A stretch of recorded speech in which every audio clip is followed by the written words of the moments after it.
నువ్వు ముఖ్యమైన వాడు అని హృదయంలో చేర్చుకోగలిగితే రాత్రి ఈ క్రిస్మస్ ఆనందం, ఈ సంతోషం, ఈ సమాధానం మరియు మరణము తర్వాత ప్రారంభమయ్యే జీవితంలో కూడా ఇదే సంతోషము, సమాధానాన్ని, ఆనందాన్ని కలిగి ఉంటాను. ఆమె వారి బిగ్గరగా స్తోత్రం చెల్లిద్దాం.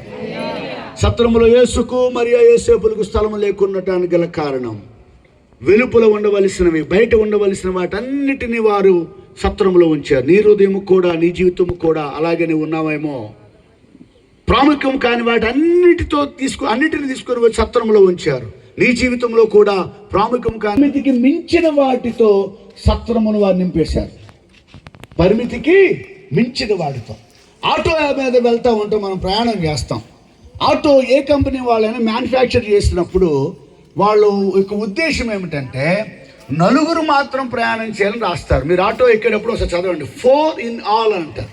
అవునా? చిన్న ఆటోల్లో ఎక్కేటప్పుడు నలుగురికి మాత్రమే ప్రయాణం చేసే సౌకర్యార్థముగా ఈ ఆటో నిర్మాణం చేయబడింది అని అర్థం. కానీ అంతమంది ఎక్కుతాం మనం.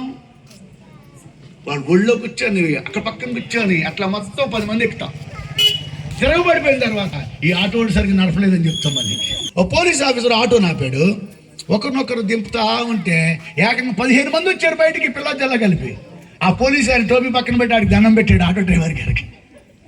ప్రియులారా, ఈ సమయంలో నేను జ్ఞాపకం చేస్తున్నా,